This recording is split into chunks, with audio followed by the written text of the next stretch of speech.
Bienvenidos a este su programa Biblia y Comunidad. Hoy, como todos los viernes, vamos a trabajar el texto que la liturgia nos propone para el próximo domingo en el Evangelio de Lucas, capítulo 12, versículos 49 al 53.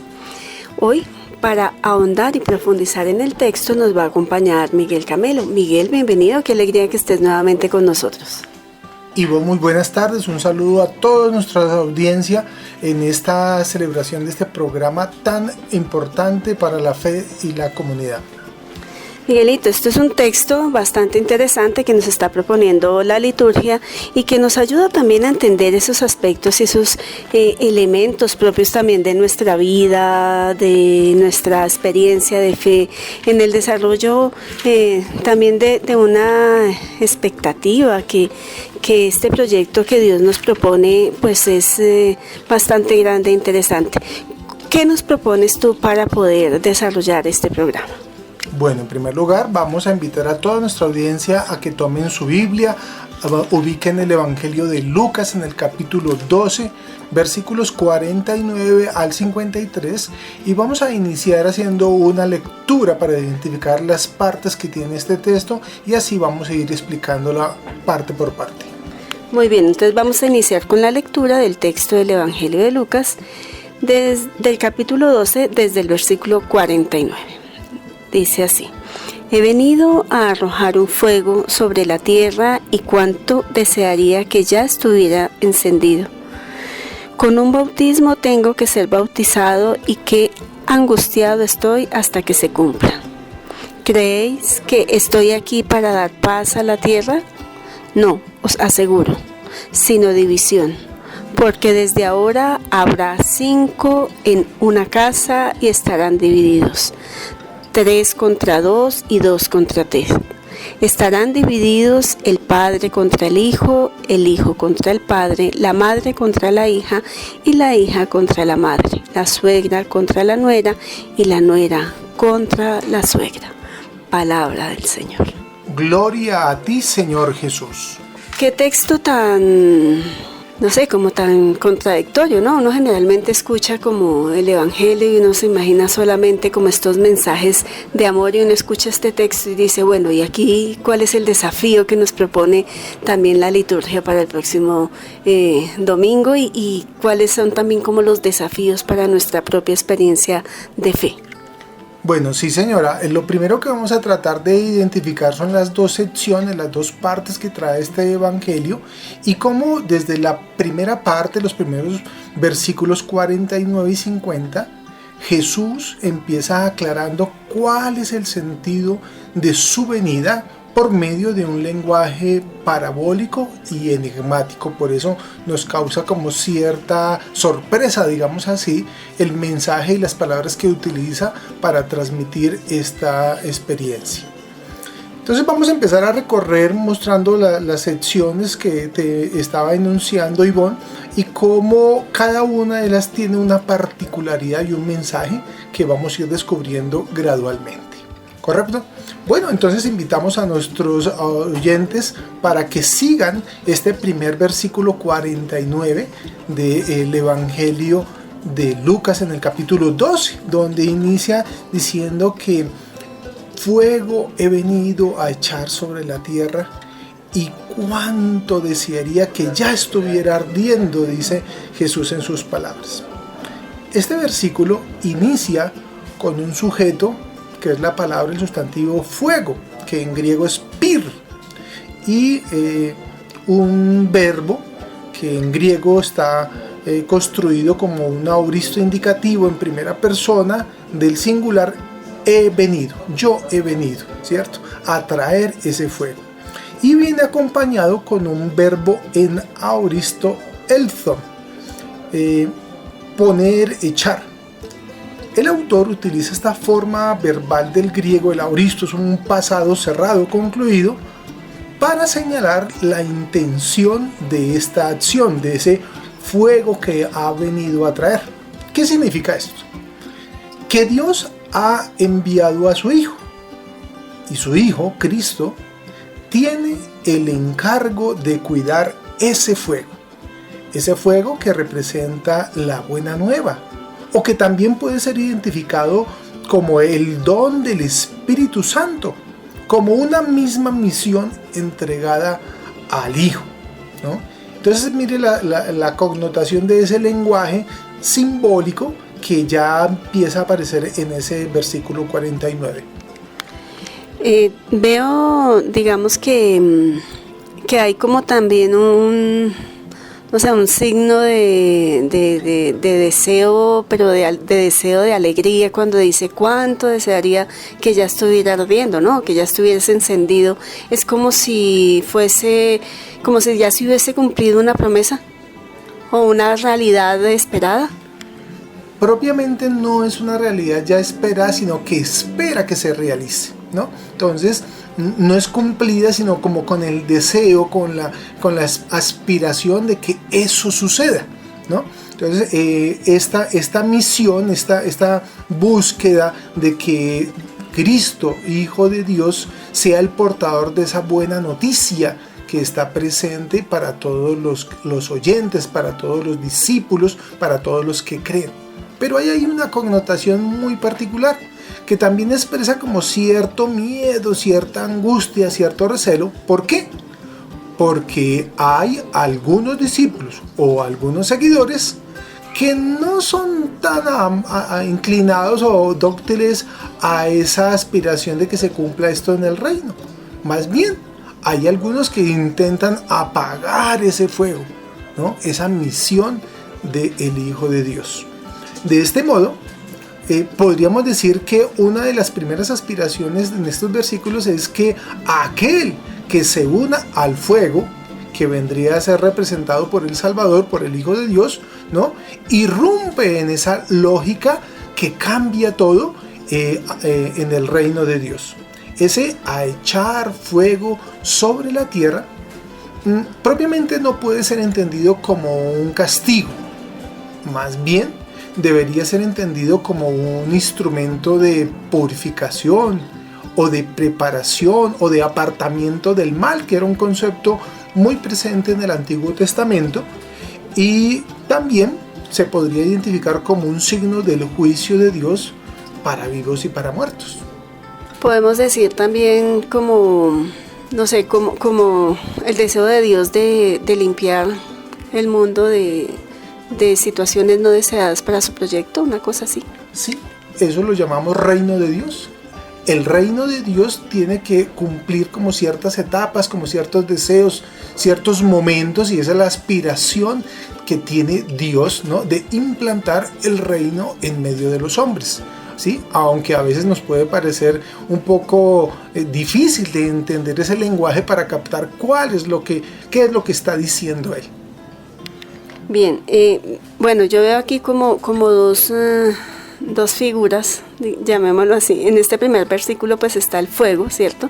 Pero en el versículo siguiente viene, digamos, todo el tema del bautismo, y no sé si se relacionan esos dos elementos que están aquí, porque pues digamos que en la liturgia normal pues cada vez que hay un bautismo se enciende fuego, ¿no?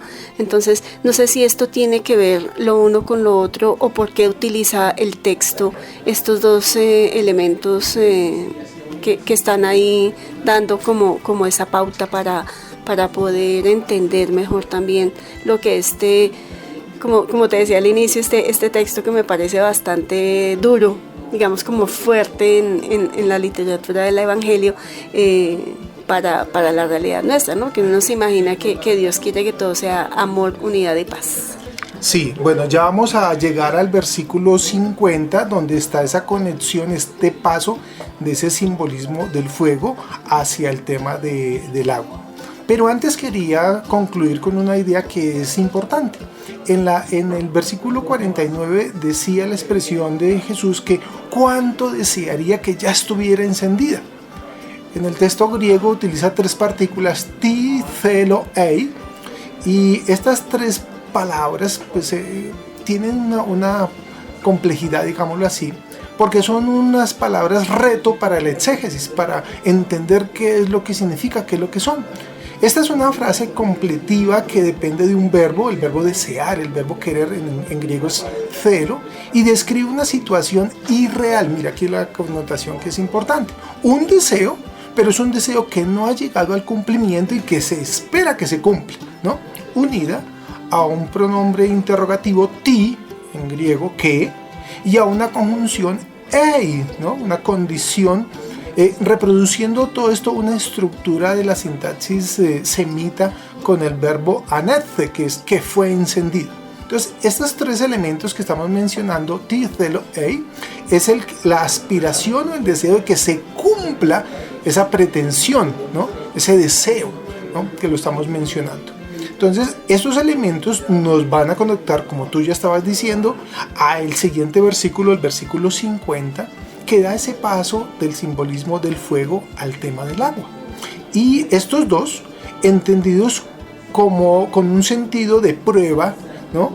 Y que tiene un paralelismo, el versículo 50 con el 49, de cómo está siendo elaborado. Voy a describir tres cositas mostrando la estructura griega que tiene este versículo.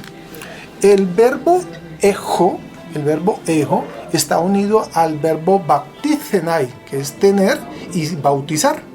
Este está en una forma de un verbo en aoristo pasivo que se acompaña de un sustantivo en caso acusativo para hablar del bautismo y de la inmersión. Entonces, esos tres elementos, ¿no?, son tres vocablos muy típicos de la comunidad cristiana del Evangelio de Lucas, muy particular. ¿Y hacia dónde va esta unión de estos tres elementos?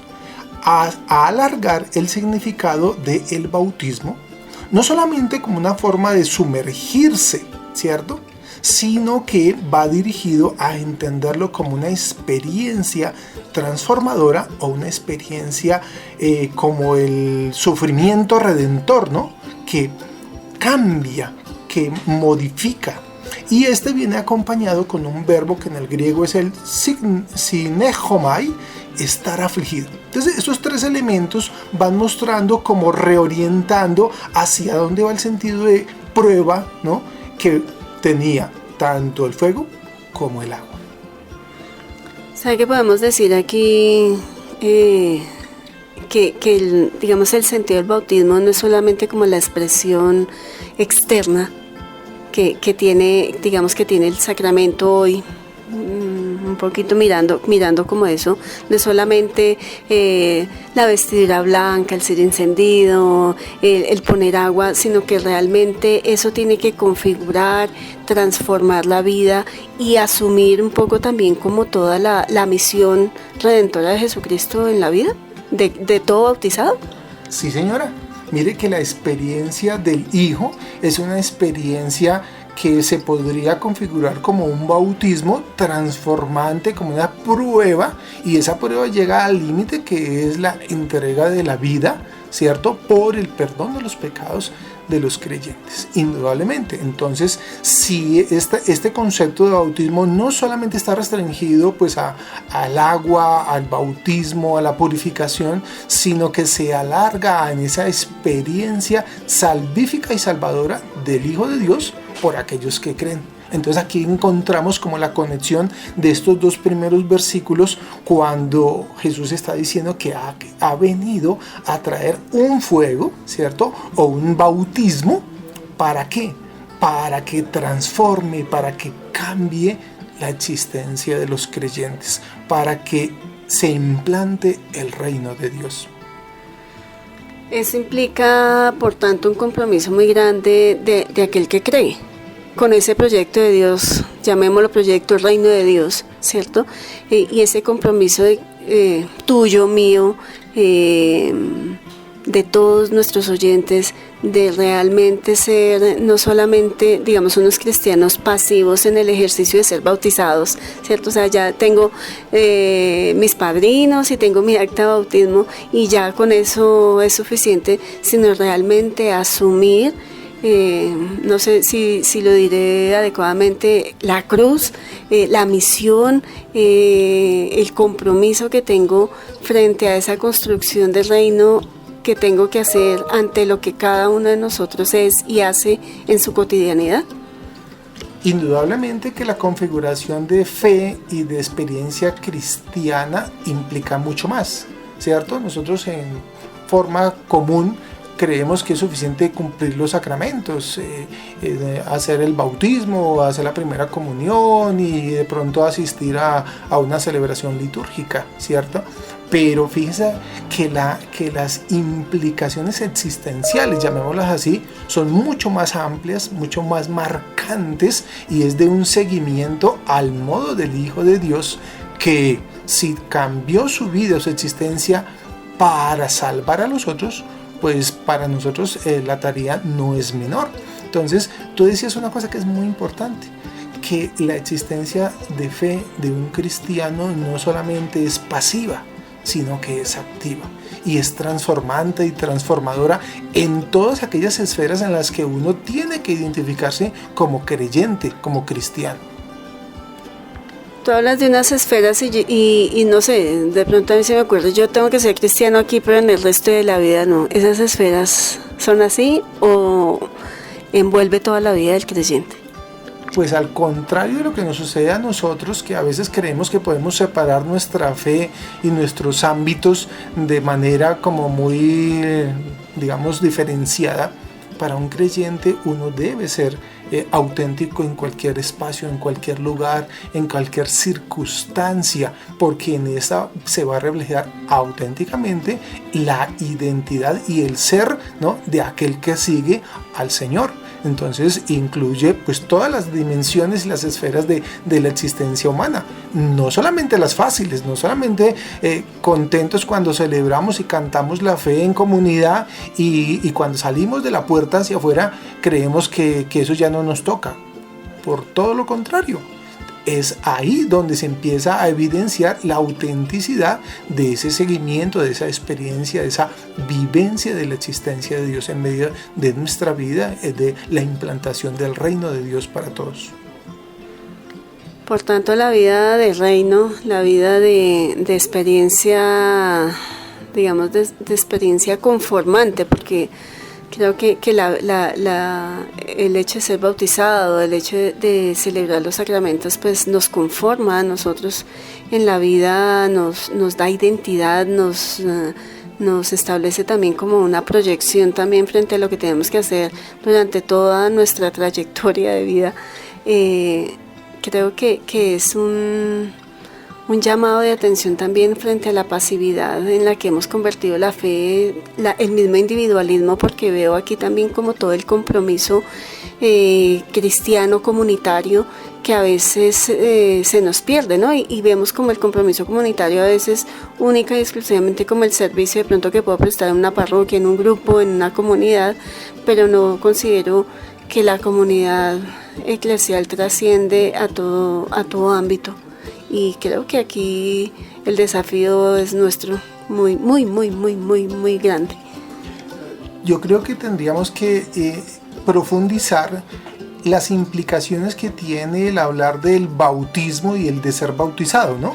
Que como lo decíamos ya, no solamente queda reducido a un mero rito, sino que implica la transformación de la propia existencia y los compromisos que se generan frente a todas las realidades, ¿no?, de injusticia, de egoísmo, de individualidad, tantas cosas que nosotros podemos ver que implican nuestro ser de bautizado y lo que es ser discípulo, seguidor del Señor en todas esas y cada una de esas dimensiones, ¿cierto? Entonces, indudablemente, hablar de este fuego, de este bautismo, de este seguir al Señor implica que nuestra existencia necesariamente tiene que ser comprometida y transformante de todas las cosas que suceden en nuestra sociedad, ¿cierto? No puede uno creer que uno tiene fe, que uno es bautizado,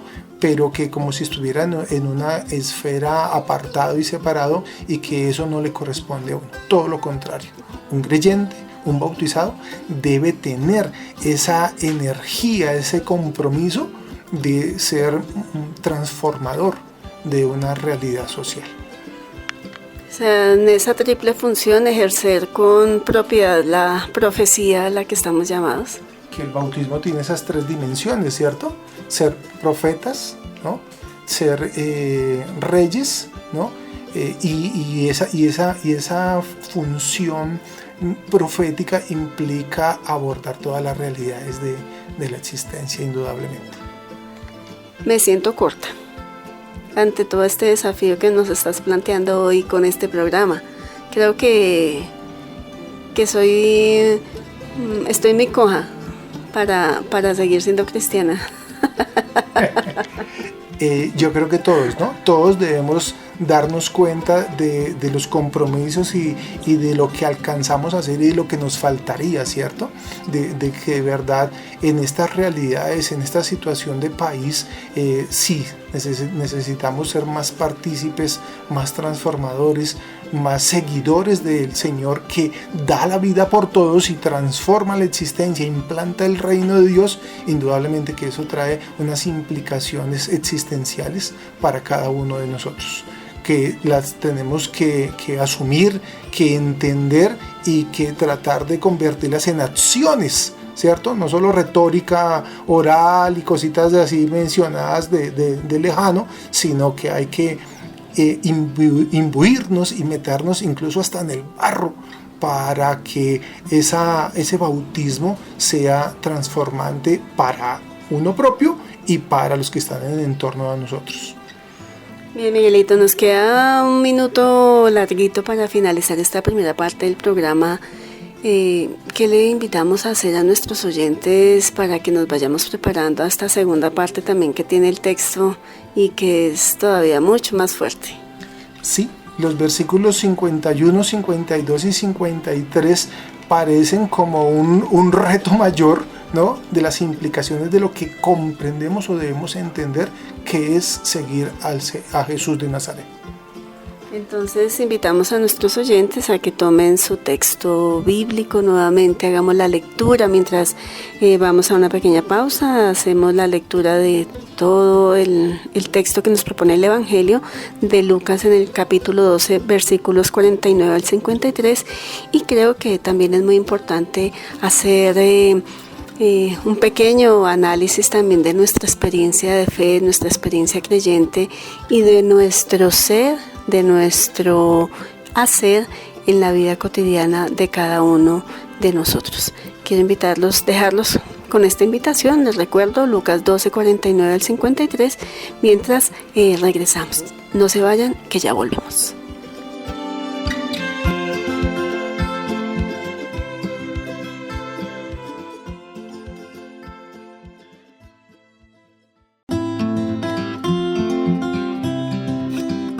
Muy bien, y de regreso a su programa Biblia y Comunidad. Estamos abordando el texto que la liturgia nos propone para el próximo domingo en el Evangelio, que es del Evangelio de Lucas, en el capítulo 12, versículos 49 al 53.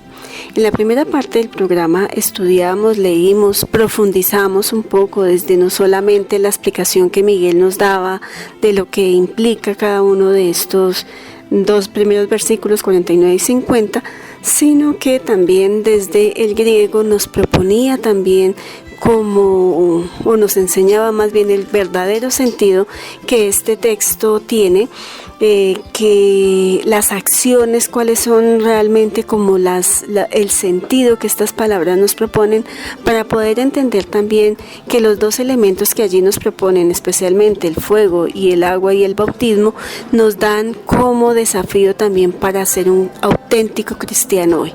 Vivir un bautismo operante, un bautismo dinámico, un bautismo que se expresa también dentro de las diversas realidades, no solamente eclesiales, sino sociales, familiares, laborales, que nos permiten ejercer realmente con contundencia esa función del profetismo que se nos ha sido dada a cada uno de nosotros en el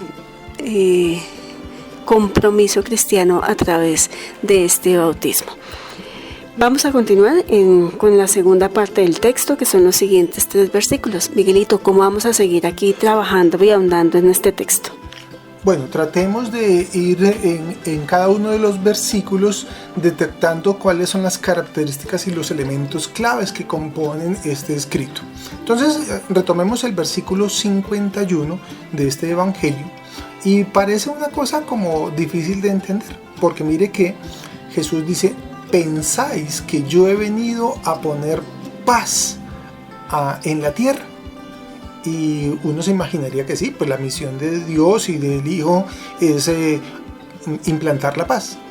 Pero mire que paradójicamente Jesús dice nada de eso, sino que lo que yo vengo a traer es discordia. Un poco como difícil, ¿no? En un primer momento de entender y de asumir. ¿Qué significa eso? En esta segunda sección, la paz es un estado, digamos, deseado por Dios para su pueblo.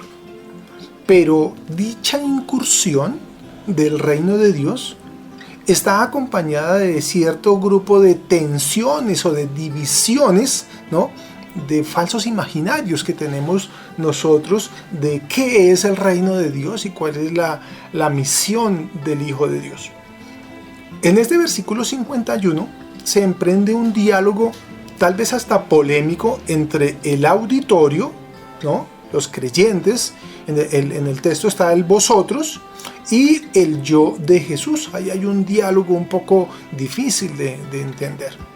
En griego aparece un verbo dinai, en un aoristo infinitivo, poner o establecer. Este verbo también es usado en un sentido semita que, sumado al sustantivo diamerimoi, dividir o separar, hace un contraste entre la idea de paz, ¿cierto?, y el fuego que habíamos mencionado en el versículo inicial. Entonces, pareciese que la misión de Dios en el Evangelio por medio del Hijo sería implantar la paz, pero mire que Jesús dice que todo lo contrario. ¿Y por qué dice Jesús eso de su misión? Porque resulta que Jesús es un profeta auténtico, como los profetas de Israel, que anunciaban tribulación, que anunciaban el juicio, la espada, ¿cierto? Mientras que los falsos profetas anunciaban o profetizaban paz y tranquilidad. Mire que aquí hay una cosa bien importante y bien simpática, porque Jesús, declarando esas cosas que no son como tan fáciles de asimilar, o esos mensajes que no son como tan atractivos, tan atrayentes, ahora que hemos terminado la época de políticos y promesas y tantas cosas, pues Jesús es un profeta auténtico y sus palabras producen impacto a los oyentes. ¿Cuál impacto? Que el mensaje y su presencia no es fácil de asimilar, no es fácil de entender, e incluso va a traer consecuencias como la tribulación, ¿no?, como la discordia, todo lo contrario de lo que nos imaginamos que sea el mensaje a primera vista de la acción del Hijo de Dios. Creo que aquí también viene, no sé, se me viene a la mente a veces esos discursos como, no sé, como de bienestar, de prosperidad, que a veces se utilizan también dentro de la misma jerga eclesial, ¿cierto? Como que si tú estás con Dios, todo es una maravilla, y se pierde como toda esa dimensión también de la dificultad, del conflicto, de la división, que consideramos que no es de Dios, pero realmente sí lo es. Y cómo también nosotros a veces confundimos, por ejemplo, alguien que tenga una posición diferente, o que tenga unas reflexiones o una forma crítica también de ver ciertas situaciones, las confundimos como personas que están fuera de ese proyecto o de esa experiencia de Dios.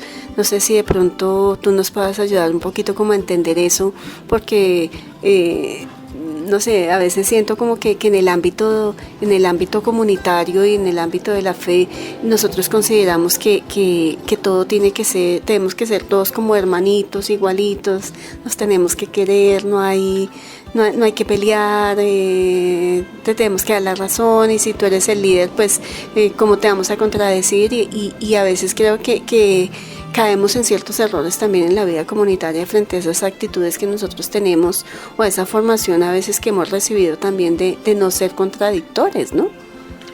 La clave aquí sería entender cuál es la misión profética de Jesús y cómo nosotros como creyentes, como cristianos, también tenemos esa misión profética.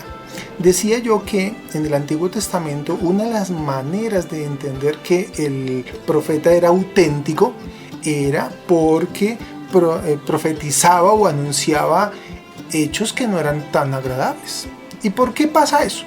Porque es que la vida es así. La vida real trae dificultades, conflictos, discordia, enemistades, iras, bueno, tantas cosas, que eso es lo real. El ideal, la búsqueda de la paz, de la fraternidad, esa es como el anhelo, como la intención final de todo el proceso. Pero la realidad real, digámoslo así, es que todas las personas tenemos esa experiencia de dificultad, ¿no? Entonces, cuando hay esas predicaciones que a veces pueden rayar en irreales, nos podríamos estar separando de esa función profética de Jesús de Nazaret, o de esa función profética como bautizados, ¿no? De aclarar, de mostrar cuándo una cosa está mal o cuál no debe hacerse, etc. Y entonces aquí el tema de discordia como que genera un conflicto frente al tema paz, ¿no? Todos desearíamos la paz, pero la construcción de esa paz es una experiencia no fácil. Miren lo que nos pasa aquí en el país, ¿cierto? Hablamos de paz, pero hay muchos actos de guerra, mucha mentalidad de guerra, de confrontación, donde el otro es mi enemigo. Si piensa mal o piensa diferente, entonces no lo acepto. Esa es la realidad. Pero Jesús nos enseña a que la búsqueda de esa implantación del reino de Dios se hace paso a paso, entendiendo la realidad. Y aquí engancharíamos con el versículo 52, porque viene a decir Jesús en este: pensaban que yo he venido a traer la paz a la tierra, no, todo lo contrario.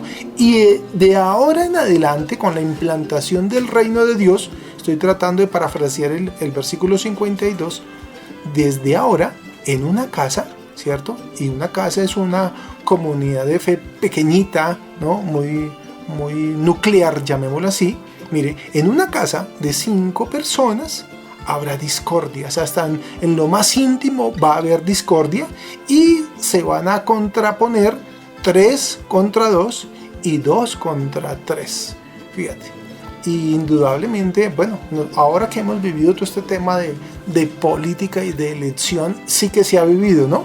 Que en un mismo hogar pues había discordia por posturas diferentes. Pero la intención no es obligar o agredir a otro a hacer lo que piense igual que yo, o cambiar mi postura con la del otro, con un sirenismo, sino que más bien es entender qué es cada uno, cuáles son nuestras propias realidades, cuáles son nuestras propias dificultades, y a qué nos mueve esa experiencia, ese ser. En este versículo 52 en griego encontramos una construcción que se llama perifrástica, el verbo ser, mezclado con un verbo en participio futuro esontai, que es estarán, ¿sí? Mezclado con un participio perfecto de la voz pasiva del verbo diamerizo, han sido divididos. Entonces fíjese, ¿qué significa? ¿Qué expresa? ¿Por qué está hablando esto el versículo 52? Reflejan comunidades que pueden ser grandes o pueden ser pequeñas, ¿cierto?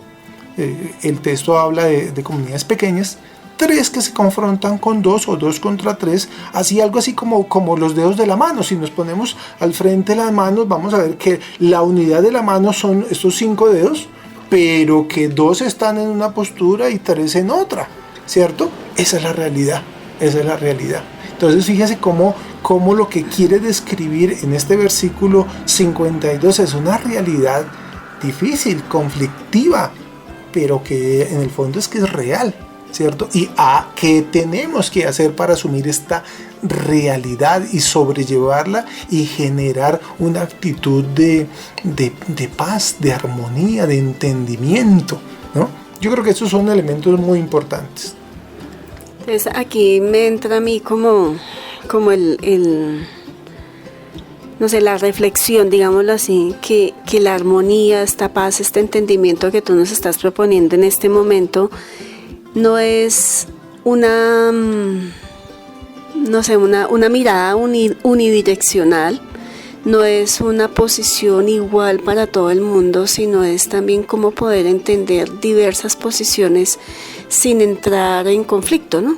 Aunque pues si bien aquí dice que 2 estarán en contra de 3 y 3 en contra de 2, pero pueden ser, por ejemplo, diversas visiones en las cuales nosotros pues tendremos el argumento o para respaldarlas o para contradecirlas, pero que esto no puede llevar única y exclusivamente a generar conflictos, sino también a tener una visión, una posición un poco más amplia frente a las diversas posturas.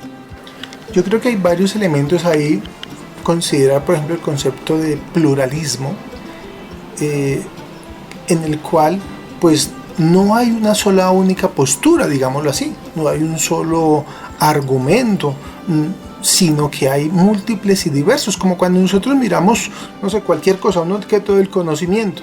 Si cogemos un libro, ¿no?, o un objeto, tiene distintas aristas, llamémoslo así, ¿cierto? Si vemos esta caja con una torta, tiene una parte frontal, una parte adversa, una parte inferior, una parte superior. Todos esos son los componentes de la realidad. Y entender que somos distintos, que somos diversos, que somos plurales, son elementos para generar diálogo y entendimiento de qué miro yo y qué mira otro, ¿cierto? Qué cosa recibe una persona y qué no recibe, digámoslo así, y que todos esos son los elementos del componente de lo que llamaríamos un pluralismo. Y la fe cristiana es plural, ¿cierto? No hay una sola forma de entender la fe, no hay una sola forma de practicar la fe, no hay una sola forma de leer la sociedad y la realidad. Hay múltiples, hay diversas, y cada uno puede aportar un fragmento, un segmento, una arista, ¿cierto?, sin ser contrario a lo que puede aportar otro. Ahí son como unos ítems, unos elementos para lo que implica entender al otro y también construir la paz. Entonces creo que ya nos está planteando aquí un desafío el último versículo. Indudablemente. ¿Te parece si avanzamos en este antes de que se nos acabe el programa y quedemos cojos, nos quede coja la mesa? Bueno, vamos al versículo 53. Este versículo presenta un tema, una polaridad familiar.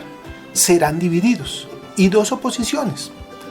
Una nota exegética de lo que estudiamos en la Biblia. Probablemente este versículo 53 está citando un texto del profeta Miqueas en el capítulo 7:6, según la versión de la traducción griega de los 70, y es una versión modificada con unos pequeños cambiecitos. Eso lo enseñamos en el semillero de investigación de la Septuaginta y hacemos la propaganda. Y en este versículo señala 3 confrontaciones o 3 tipos de confrontaciones. Una del padre, que es el pater familia, la autoridad, contra el hijo. Los que somos papás sabemos qué es eso, a tener que asumir esas realidades, ¿no?, de la diferencia de lo que son los hijos y lo que piensan los hijos y lo que hacen los hijos. Una segunda, la confrontación entre la madre y la hija. Y una que es poco querida, poco aceptada, que es la de la suegra y la nuera, ¿no? Tiene 3 confrontaciones ahí. Estas divisiones son provocadas por el choque de diversas voluntades, cada una con cierta carga de responsabilidad, digamos así. ¿Y cómo se engancha eso con el mensaje de Jesús? Jesús propone la tarea de restablecer, ¿no?, a Israel el pueblo, y ya lo podíamos bajar hasta el núcleo familiar, ¿cierto? De reunirlo y también de reconstruirlo. Pero, ¿cuál es la característica? A lo cual estábamos hablando de esa división, de esa confrontación, que Jesús quiere basar esa transformación, esa restauración, basado en nuevas bases. No ya en los conflictos de la sangre, digámoslo así, o los privilegios heredados por la sociedad o por los hábitos sociales, sino que propone un retorno a la presencia del Padre. Y es un retorno a la presencia mediante dos instrumentos, la oración y la comunión, que originan nuevas relaciones basadas en la fe, que retornan todo a un estado primigenio, que es el seno del Padre. Entonces fíjate que aquí eso que está diciendo es muy significativo, porque lo que quiere decir es la transformación o la modificación de ese tipo de relaciones que tenemos ad intra de nuestras comunidades de fe, ad intra de nuestros núcleos familiares, de nuestros ámbitos de trabajo, ¿no? Aquí está una propuesta. Y entonces esta propuesta pues también nos permite ver que a pesar, por ejemplo, de la unidad, digamos, familiar, pues también hay diversas visiones, ¿no? O sea, creo que nos está presentando también como ese pluralismo del que tú nos hablabas hace un momento, en los diversos ámbitos y los diversos espacios donde nosotros podemos estar, ¿no? Un ámbito social, un ámbito laboral, un ámbito familiar, pero que todo este tipo de situaciones pues también digamos, demandan como una posición diversa frente a lo que es ese proyecto de Dios y frente a lo que es ese reino de Dios y lo que cada uno de nosotros, porque es evidente que se ve como un rol también, ¿no? Cuando habla de 2 contra 3, o sea, 2 que de pronto están en una situación y 3 que están en otra, padres, hijos, nuera, suegra, este tipo de roles también que expresan una función específica frente a esa labor que cada uno de nosotros tiene que hacer para la construcción del reino de Dios, como hablábamos en los 2 primeros versículos. Y fíjate que cuando estábamos hablando que esas realidades, esas relaciones que son las que son conflictivas, ¿cierto? Tienen que tener una particularidad, encontrar la fuente original, que es el Padre, Dios Padre. Y a partir de ellas que empiezan a modificar, a transformar estas relaciones, estas confrontaciones, y convertirlas en experiencia de implantación del reino de Dios con unas bases nuevas. Aquí está un detalle que es muy importante. ¿Cómo hemos hecho nuestras relaciones familiares, nuestras relaciones de trabajo, nuestras relaciones de sociedad? Hoy es muy difícil, por ejemplo, dialogar o hablar o aceptar al otro, no nada más si se atravesó por el carril de la vía, ya hay agresión, hay una manera, en vez de permitir que el otro pase, que se mueva, que tenga la libertad o permite ser generoso, ¿cierto? Ese espacio de generosidad. Pues indudablemente Jesús está promoviendo un nuevo tipo de relación, una nueva adhesión, una nueva manera de ser en comunidad, con nuevas relaciones, con nuevos principios, con mejores comprensiones que ayuden a transformar la sociedad actual a partir de ahora. Ahí está una clave. A partir de ahora debemos ser distintos, debemos ser mejores, debemos ser seguidores bautizados que transforman la vida. Pues yo creo que esto ya nos está planteando en estos 2 últimos minuticos de programa que nos quedan, nos está planteando unos desafíos muy grandes en la vida de fe, en la experiencia como cristianos, y nos está también permitiendo ver pues digamos como algunos aspectos de nuestra vida que tenemos que ser de pronto un poco más incisivos, más contundentes, más operantes también en todo lo que es la construcción y participación misma de la comunidad, y de no solamente en torno a un lugar específico que es el templo, sino en torno a a un mundo muy grande que es una sociedad que clama, creo yo, y exige como unos desafíos muy grandes de todos los cristianos para transformar todas estas realidades de inequidad, de injusticia, de pobreza, de hambre, de abandono, de pérdida de sentido, que estamos viviendo hoy, y que creo que todos estamos siendo también muy pasivos en estas dinámicas sociales que nos exigen ser más activos en todo este proceso. Por eso decíamos al inicio que el mensaje de Jesús, aunque viene en un lenguaje parabólico y a veces como enigmático, cuando ya lo aterrizamos entendemos que toca la realidad, la vida misma, ¿no? Las experiencias, los compromisos de ser verdaderamente un bautizado, un creyente, alguien que sabe, se siente redimido por el Señor, y que esa experiencia redentora lo lleva a que primero se transforme a sí mismo y ayude a transformar a los demás, a transformar sus relaciones, su manera de entender el reino de Dios.